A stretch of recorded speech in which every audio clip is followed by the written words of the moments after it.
Good afternoon. Afternoon, YouTube. Afternoon, everybody. Hope you are well and trading safe. I'm sure I'm coming through okay. Yeah. So, NFP today. If you don't know what NFP is, it's non-farm payrolls. It's basically the amount of jobs added to the US economy over the last month, minus the agricultural sector, of course. Hi Nick, mate, how you doing? So it gives us a good indication of the health of the US economy. Now, today's an interesting one. I do think today's quite an interesting. Sometimes these events can be non-events. Maybe we see that. But because of the inflation worries that is in the economy right now, I think it will be quite interesting. And actually, this is from my personal opinion, my bias. Remember, I'm not going to trade this. Sometimes I have a fun position on, but today I'm not because, I'm going out for dinner a little bit later. Usually I'm not in the market on a Friday afternoon anyway. But because of that inflation worry, I'll bring up this actually. This shows what they're expecting. So here, let me get my pen up. They're expecting around 650,000 jobs to be added to the US economy, which we can see, get my pen, sorry, here. After last month, which was a big miss, I think they were expecting about 800,000 last month. They only added 266K. But my bias, so we have these inflation worries. What I think will be the best for the markets, and again, I could be completely wrong here and eat my hat, but what I think will be the best in the market is a number that basically matches expectations. I think if we beat expectations, we might get an initial rise, right, on account of better than average or better than expected numbers. But then I also think that those inflation fears will just creep in again because, investors worrying that the economy is growing too fastly, etc. So I think number there or there about expectations might be the best for the stock market. Again, I could be completely wrong. In terms of calming those fears, possibly a number lower, just lower than expected, might end up with being a kind of drop down, but then as investors get a bit more confident that the economy is not growing too fast, I could see potentially something like this in the stock market. But we'll have to wait and see. So I do think it's an interesting one today. I do think it's an interesting, sometimes it can be a non-event and everybody builds it up and it ends up being, pretty much nothing. Stocks don't go nowhere and people kind of forget about the news. But I do think today we might see something in terms of movement, certainly because we've had a pretty horrible last 2 weeks in the stock market, I would say. And really the last little while, I've started to like it long a little bit more on account of this kind of loss of momentum here, harder ABC reset, and over Asia or the latter part of yesterday, we got this steep drop down, bullish, what I would call a bullish 180 pattern, which is a bearish bar followed immediately by a bullish bar. Basically, the range or the candle closures is exactly the same, a bullish 180 or a train tracks if you want to call it. Digested that engulfer and looks to be starting to move up. So this SPX, because we've tagged those all-time highs again and had that harder reset on account of this loss of momentum, I don't mind it. From a technical perspective, I don't mind it. However, we have to wait and see what these numbers bring. As I think, analysts and everything are putting quite a big emphasis on it, purely down to those inflation worries. But if we take the technical aspect, here, it's starting to look a little bit better. You could have your V reversal here, getting into what looks like a possible channel here. Yesterday we had a bar. I'll zoom in so you can see it better. Quite a rejection off that 20 and, a quasi hammer, not an exact hammer, but, a decent kind of rejection of that area. Possible stop locations on a decent bit of volume. So it doesn't look too bad technically now, but we'll have to see what the numbers come out. Numbers coming out at 4:30. So what I'll do is I'll go into the positions that I'm in. As I said, I'm not going to take any more positions. I think as you kind of go on with your trading, you usually kind of sit these, you watch what happens. and see the market's reaction to it. But you normally wait for that market to digest the moves, which is why I take interest in what the numbers are, but wait to see what the market's reaction to it is. Because I can say any kind of bias under the sun that, oh, I think this is going to happen, I think that's going to happen, but more often than not, when you predict stuff from a fundamental view, you're wrong, right? From what I find, things that you think might happen probably do the complete opposite, which is why I like, again, technical analysis. So right now with this 200, my 200 grand account, I'm kind of sitting on pretty much nothing for the past week. I've been up 3 grand, I've been like up 1 grand, down, up 2 grand, down to minus 2,000. Now I'm sitting around 470. And to give you a little indication, with these positions, at the moment, there's about $10,000 on the line. So really, negative 400 is nothing in comparison to that. So I'm still in my Swiss yen. My Swiss yen trade is risk-free. You know, my stop has been moved. I probably expect that to get stopped out, but I'm not going to do anything with it. I do think eventually this will come good, but maybe we get a harder corrective down in that Swiss yen pair and end up stopping out, which is, you know, fine by me. You know, it's a profitable trade, so that's okay. I have got CAD Swiss that I'm in at the moment on account of this 4-hour chart, which I did talk about yesterday. Larger V reversal, smaller V reversal, and then this really nice volatility contraction. I got taken in here, but at the moment this still looks good to me. CAD also has news out. So CAD has news out at 4:30, employment data. So that will move CAD as well. However, my trade has already been placed. When I back test stuff, I don't have any fundamental news. I don't have any news that I look out for when I'm back testing something in 2015.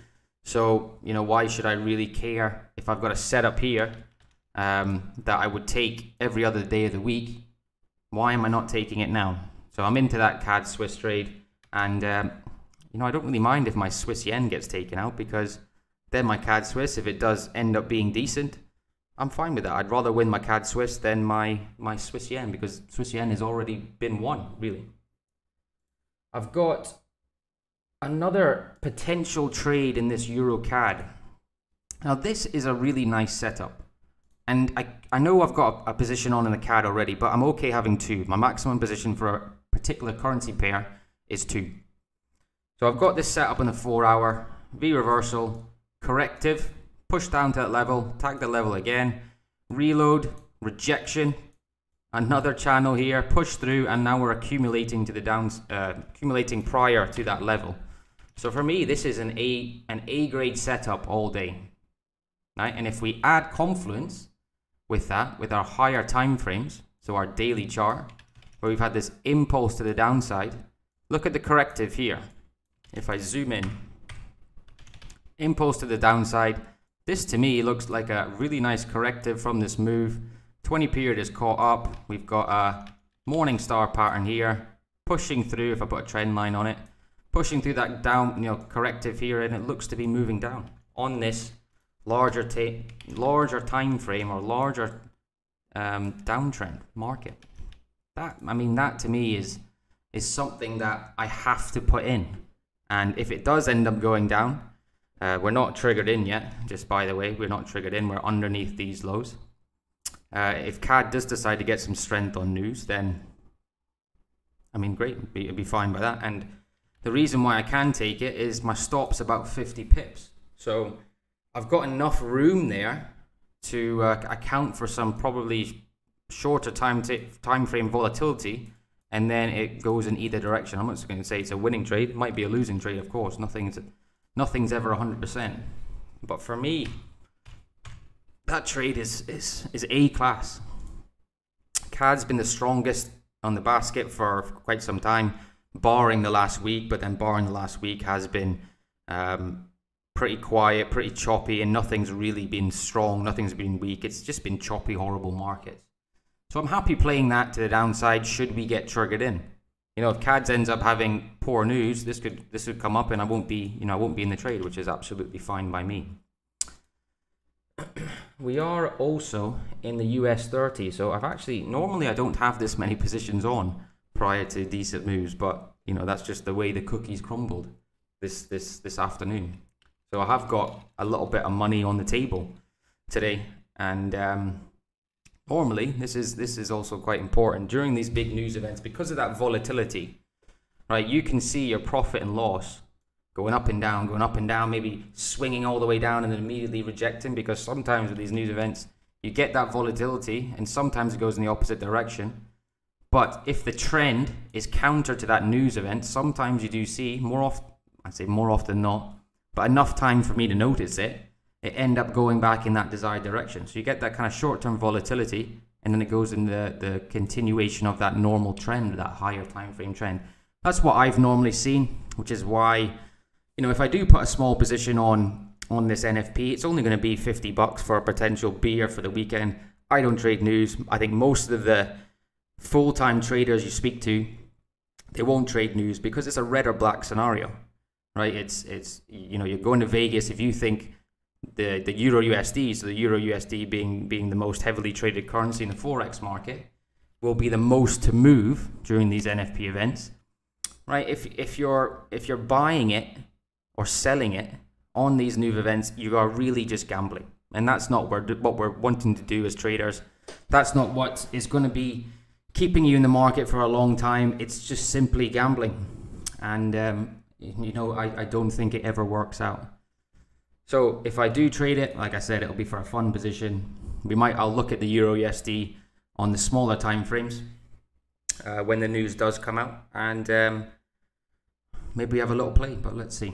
But it's not going to be a $4,000 position like I'm putting on in this account. So let me know what's your guys' thoughts? What do you think is going to happen? Any views? Any opinions? Anything you're in? Anything you're trading? I am in this USD ZAR as well. I have moved my stop. This is on my other account. So I can show you this just so everybody is clear that I am transparent. This is my actual funded account. So you can see I'm in this trade from this breakout. Move my stop to this latest swing, and now I'm waiting for a potential other one. If the USD decides to get some strength, maybe that hits my stop. But at the moment, that's been another lovely trade. So I've still got those two trades in my month for May, so I can't close May until these two are done, because I consider, when I do my monthly reports, every trade that I take within that month goes towards the end of that month. So I can't close the month off until USD ZAR is closed, until Swiss yen is closed. So I've got a minimum of 10%, which for me is been a lovely month. It's been a great month. For that, we could get a little bit more with USD ZAR, but we'll just have to wait and see. June as well. So these are the only ones in June that I have in progress, and I think the reason why I'm okay with having all these trades on is because I've got two running in profit, which is fine by me. So it kind of reduces my risk, and I'm okay having that. Having $10,000 on the line seems a lot, but I have to remember that those two trades are completely in profit and risk-free. So I have to see. But yeah, let me know what your guys' thoughts are. So does anyone have any thoughts on what they think is going to happen today? We've got 15 minutes. I'm having my G&T. I certainly think that the best outcome is a expected number. So let's wait and see. I'm trying to think what else. I probably started this stream 15 minutes early because now we're just waiting for the numbers. I've kind of gone into exactly what I thought, and there's nothing really much left. I am still looking. I'll do the ones that I'm still looking at. So this NZD JPY on this daily chart is still something that I like. Head and shoulders pattern, nice healthy trend up into that level. Corrective, good impulse to the upside. I was waiting on some kind of reaction here, but we got a bar through this area, which is still okay. So now what I'm either looking for, which I don't think we'll get today, is an engulfer here. Again, don't think we'll get that, or a potentially morning star pattern on Monday to be able to take that trade long. Now, morning stars, what I prefer is volume to start increasing as the pattern wears on for me to take that long. I've been watching that for probably about a week now, waiting for the setup. And if it doesn't come, then you know it doesn't come. China 50 I like as well. China 50, China A shares here. This is starting to look nice as well. Counter trend trade, obviously from this impulse to the downside, right? Nice cup with handle pattern here. Lovely reload to that 20 period. Big, obviously bullish bar breakthrough, and this shows you, you know, markets range 30%, 70% of the time. Markets trend 30% of the time. So you've got this one big move, or potentially 2 days of movement here. And then we've got 1, 2, 3, 4, 5, 6, 7 days digesting really this one big bar. And that's where the patience comes in. So for this China 50, I'm looking for this to come to this level, give us our catalyst.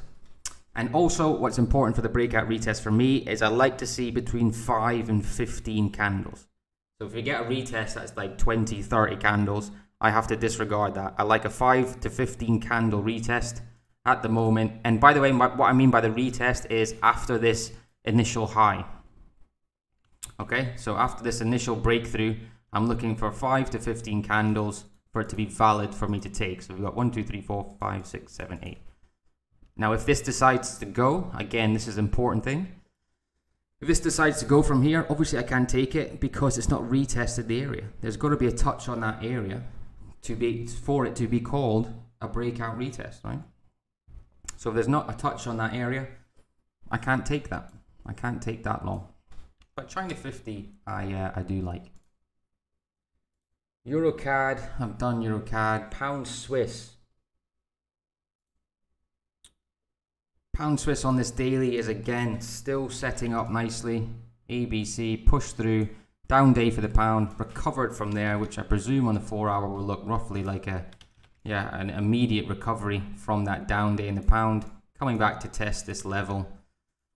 This again I really like, you know, and I actually got into this trade down here. I took this breakout, which was an awesome breakout, and there's an example of how that rising pressure into that area makes a difference, right? Rising pressure, look at that 20 underneath, and once it's gone, bang, it just went. Now that is the pound, so the pound is, once it moves, it does kind of move. That's one of the characteristics of the pound pairs. That's why I take it out early if I see a shift in momentum and I'm in that trade. But that was a lovely trade last month on pound Swiss. So let's hope we get that again. And if stocks push, you'd expect those risk off assets to be weaker, and commodities, pounds, euros to be stronger than certainly than Swiss yen.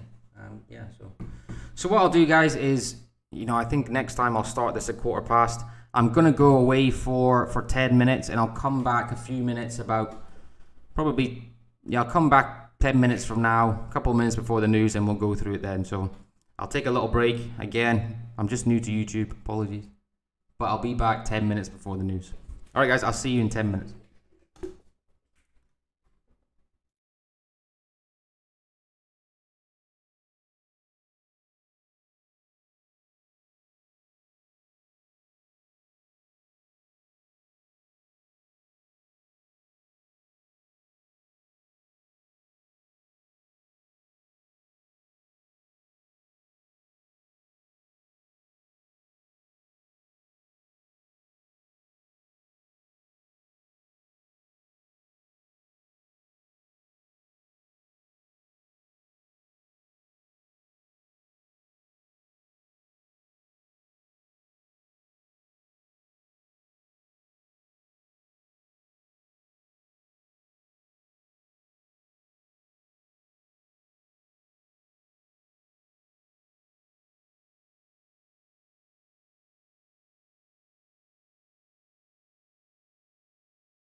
Hello again.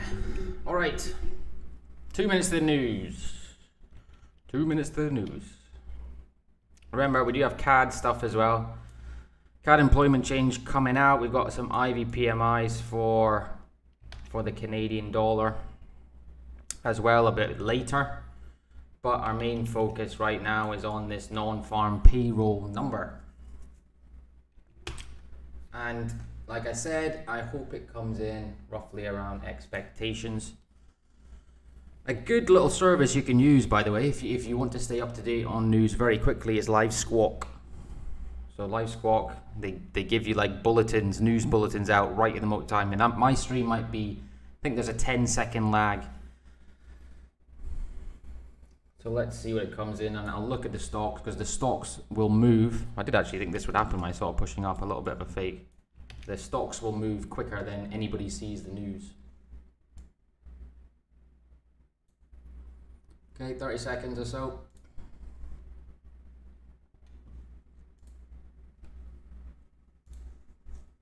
I have a feeling my profit and loss is going to start going down quite a lot and then possibly start moving up, but let's see. I'm not as worried. I'm not going to read too much into it.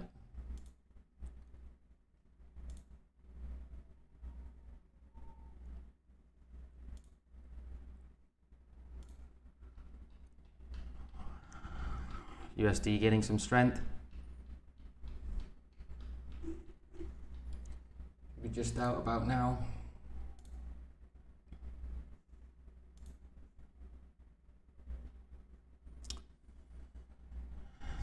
Now here's a little indicative of news. So the numbers out. Beaten, or sorry, a miss. 559,000 jobs added. Look at this. Euro USD. See what's doing to the stocks. Stocks might like that.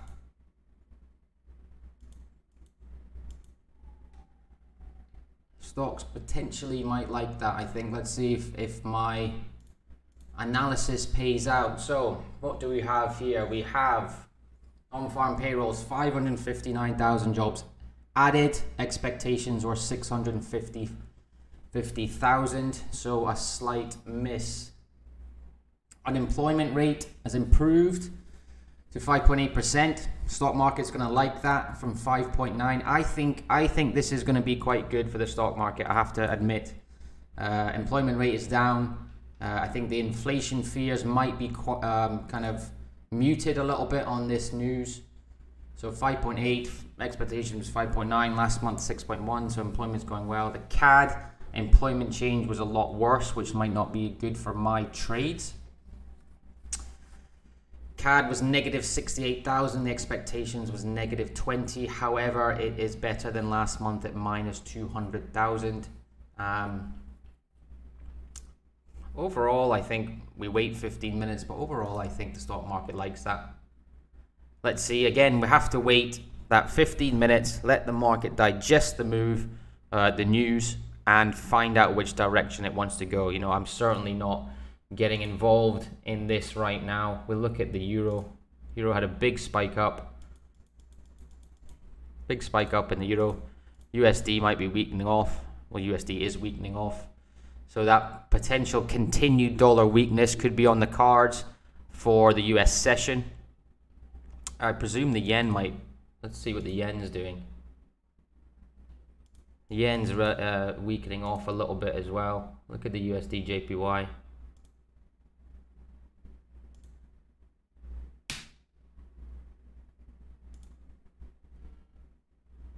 Yen's kind of muted on that news. But the euro's certainly taken a little bit of a bounce from it. Yeah, as I said, I think the stocks will like that. I could be completely wrong, but I think the stock market is going to like that news.